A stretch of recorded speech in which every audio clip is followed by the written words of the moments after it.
Paixão de nosso Senhor Jesus Cristo, segundo Lucas. Naquele tempo, toda a multidão se levantou e levou Jesus a Pilatos. Começaram então a acusá-lo, dizendo: Achamos este homem fazendo subversão entre o nosso povo, proibindo pagar impostos a César e afirmando ser ele mesmo Cristo, o Rei. Pilatos o interrogou. Tu és o rei dos judeus? Jesus respondeu, declarando. Tu o dizes. Então Pilatos disse aos sumos sacerdotes e à multidão: Não encontro neste homem nenhum crime. Eles, porém, insistiam. Ele agita o povo, ensinando por toda a Judéia, desde a Galileia, onde começou, até aqui. Quando ouviu isso, Pilatos perguntou. Este homem é galileu? Ao saber que Jesus estava sob a autoridade de Herodes, Pilatos enviou-o a este, pois também Herodes estava em Jerusalém naqueles dias. Herodes ficou muito contente ao ver Jesus, pois havia muito tempo desejava vê-lo. Já ouvira falar a seu respeito e esperava vê-lo fazer algum milagre. Ele interrogou-o com muitas perguntas. Jesus, porém, nada lhe respondeu. Os sumos sacerdotes e os mestres da lei estavam presentes e o acusavam com insistência. Herodes, com seus soldados, tratou Jesus com desprezo, zombou dele, vestiu-o com uma roupa vistosa e mandou-o de volta a Pilatos. Naquele dia, Herodes e Pilatos ficaram amigos um do outro, pois antes eram inimigos. Então Pilatos convocou os sumos sacerdotes, os chefes, o povo e lhes disse: Vós me trouxestes este homem como se fosse um agitador do povo. Pois bem, já o interroguei diante de vós e não encontrei nele nenhum dos crimes de que acusais, nem Herodes, pois o mandou de volta para nós. Como podeis ver, ele nada fez para merecer a morte. Portanto, vou castigá-lo e o soltarei. Toda a multidão começou a gritar: Fora com ele, solta-nos Barrabás. Barrabás tinha sido preso por causa de uma revolta na cidade e por homicídio. Pilatos falou outra vez à multidão, pois queria libertar Jesus, mas eles gritavam. Crucifica-o, crucifica-o. E Pilatos falou pela terceira vez. Que mal fez este homem? Não encontrei nele nenhum crime que mereça a morte. Portanto, vou castigá-lo e o soltarei. Eles, porém, continuaram a gritar com toda a força, pedindo que fosse crucificado. E a gritaria deles aumentava sempre mais. Então Pilatos decidiu que fosse feito o que eles pediam.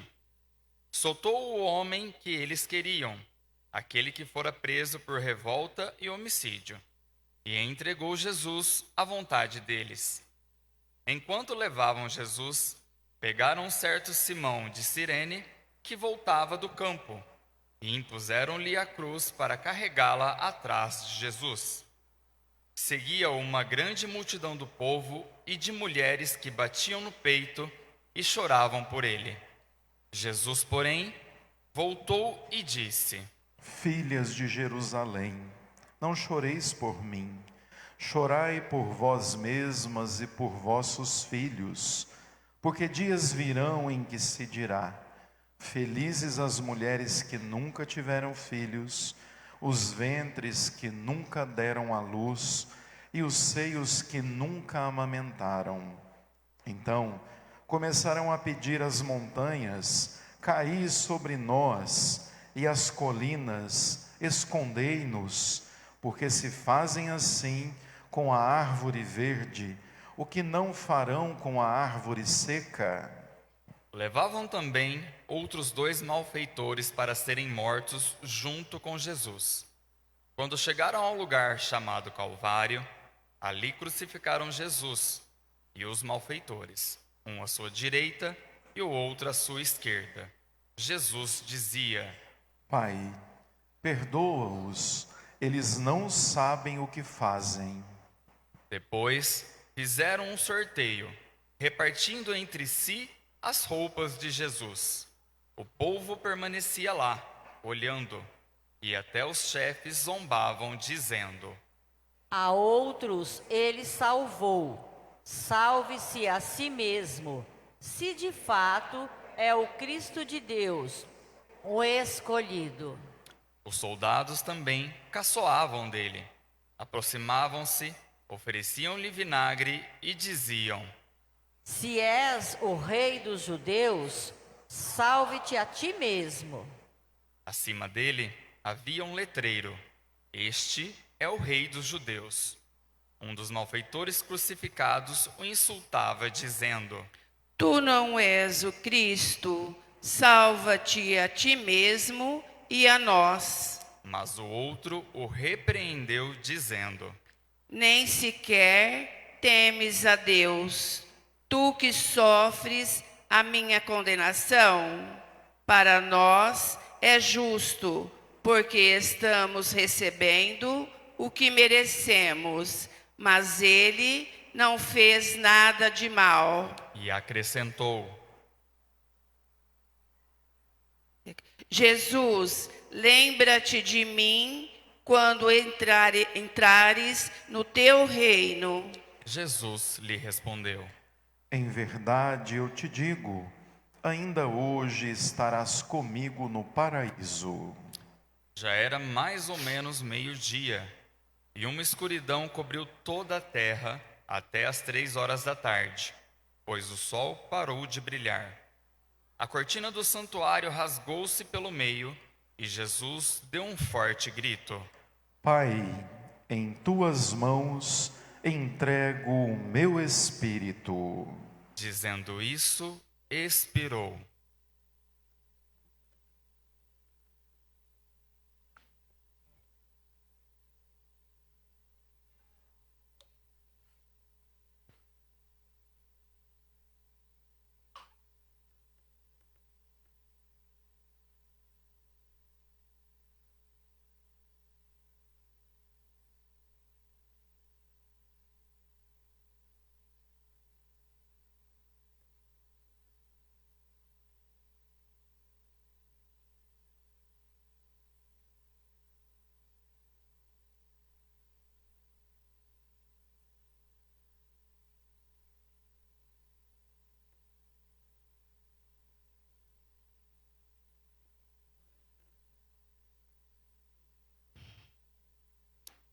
O oficial do exército romano viu o que acontecera e glorificou a Deus, dizendo: De fato, este homem era justo.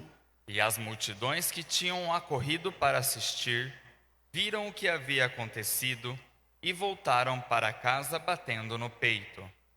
Todos os conhecidos de Jesus, bem como as mulheres que o acompanhavam desde a Galileia, ficaram à distância olhando essas coisas. Palavra da salvação. Glória a vós, Senhor. Meu Deus,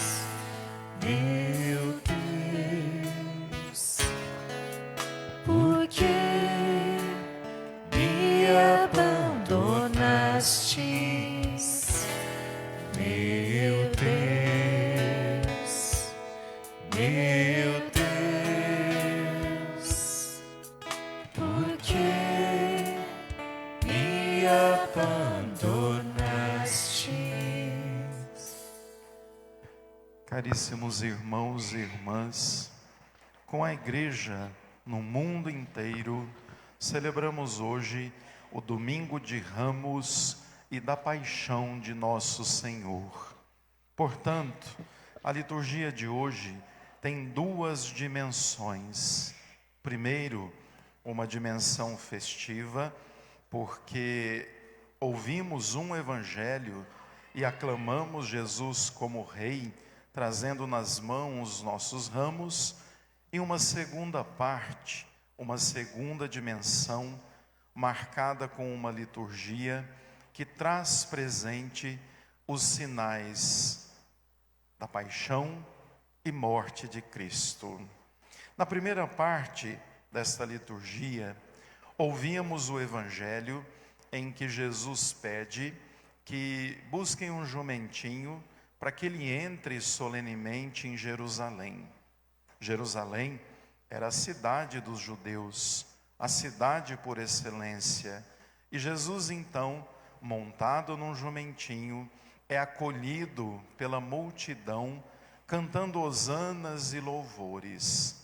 Há um símbolo muito bonito que precisamos perceber, que Jesus ele não usa de cavalos e cavaleiros e nem quer impor poder ou prestígio. Ele escolhe um jumentinho, um animal pequeno, simples, para entrar em Jerusalém e ser acolhido e aclamado pelo povo. É muito oportuno que a gente perceba que havia dentro de todo o Antigo Testamento a esperança e a expectativa de que um dia o Messias viria.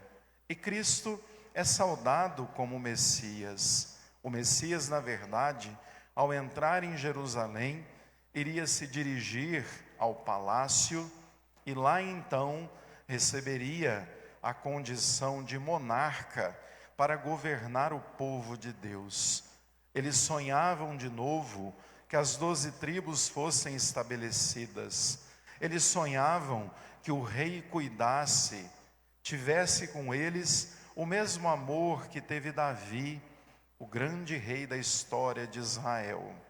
Jesus, então, subverte um pouco a ideia do poder de um rei que vem para governar, para aquele que vem em nome do Senhor e vem para servir.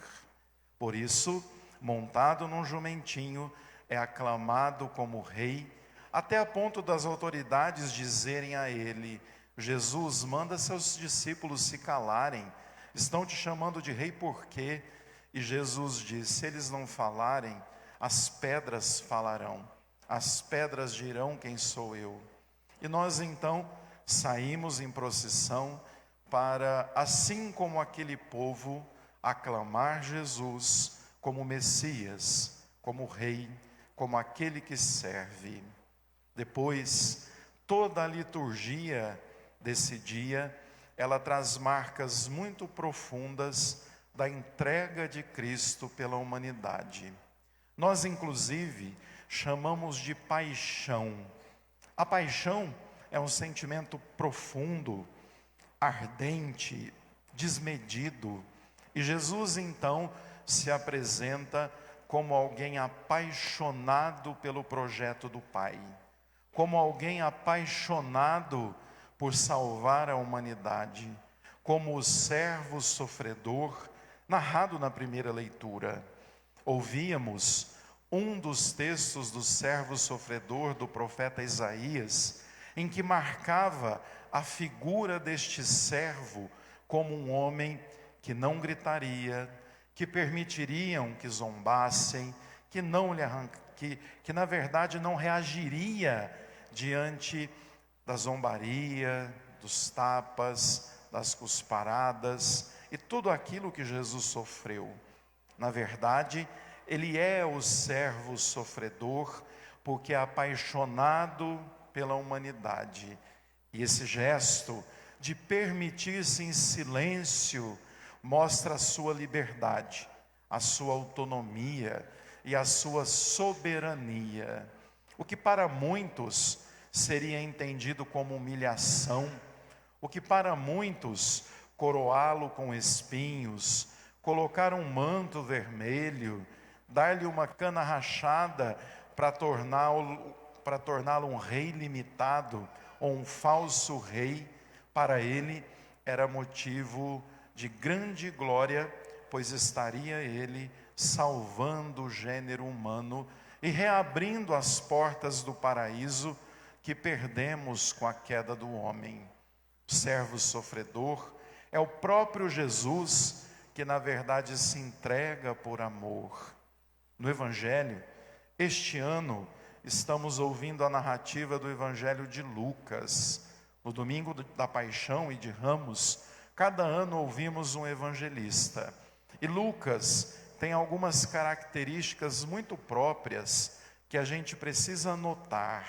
Então, primeiro, durante todo o momento do julgamento de Cristo, ele não retruca, ele não explica, ele não briga, ele não fala, exatamente porque ele sabe que tudo aquilo que ele disser não fará diferença diante do poder que quer calá-lo. Além disso, nós vemos também só no Evangelho de Lucas as mulheres de Jerusalém que choravam, gritavam e batiam no peito. Aqui a gente precisa notar que Jesus as consola, e as consola, na verdade, com uma profecia, dizendo-lhes: mulheres, não chorem, porque chegará o momento, já que estão matando a árvore da vida, em que o ser humano se arrependerá de tudo o que fez, se arrependerá a ponto de querer esconder-se no meio das montanhas e colinas, porque vejam, aquelas mulheres mostravam, na verdade, a indignação ao ver Jesus sendo condenado por ter feito o bem, por ter amado, por ter restaurado pessoas, por ter devolvido a dignidade a muitos. E ao mesmo tempo, ele permanecia tranquilo, silencioso e permitindo que tudo aquilo acontecesse para de fato mostrar sua paixão pela humanidade. Depois, nós vemos algo que apresenta o coração do evangelista Lucas e nos enche de esperança. Eles humilham Jesus, tiram tudo dele, rasgam a veste, colocam na cruz. No entanto, Jesus do alto da cruz vai pronunciar um dos versículos mais tocantes dos relatos da paixão. Pai, perdoa-lhes, eles não sabem o que fazem.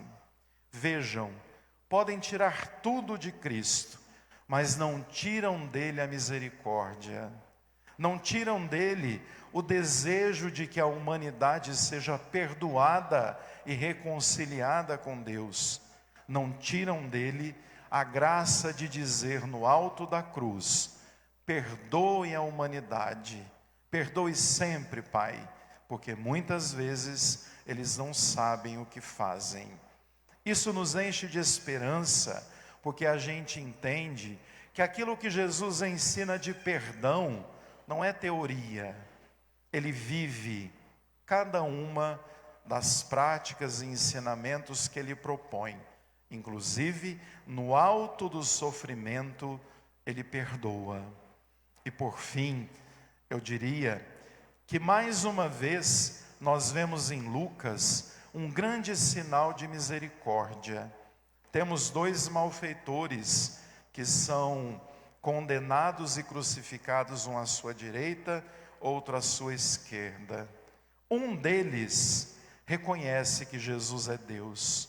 Um deles, inclusive, sonha que mesmo diante do mal que fez, estar no paraíso com Cristo. E vejam, no último minuto, ele se arrependeu, ele se converteu. E no último minuto, ele ouviu de Cristo: que bom, você estará comigo ainda hoje no paraíso. Vejam, diante da dor e do sofrimento, a resposta de Cristo ainda é de misericórdia e compaixão, assim como Lucas nos apresenta em todo o seu evangelho.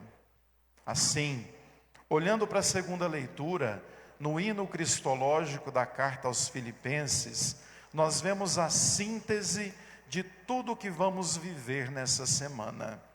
Um Cristo que despojou-se da sua condição divina, fez-se pequeno, rebaixou-se à condição humana, não precisava, mas quis por amor.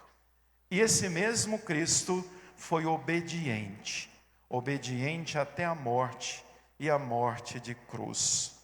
Há um silêncio durante a morte, mas a resposta vem.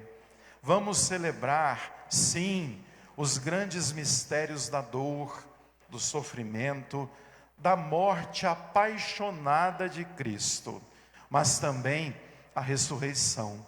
E por isso, São Paulo vai dizer: todo joelho se dobre, no céu, na terra e abaixo da terra, e toda língua proclame: Ele é o Senhor, Ele é o Salvador, para a glória de Deus Pai. Que Deus possa nos dar um coração pronto para bem celebrarmos os grandes mistérios da nossa fé e percebermos, dia após dia, o recado de amor de um Deus apaixonado.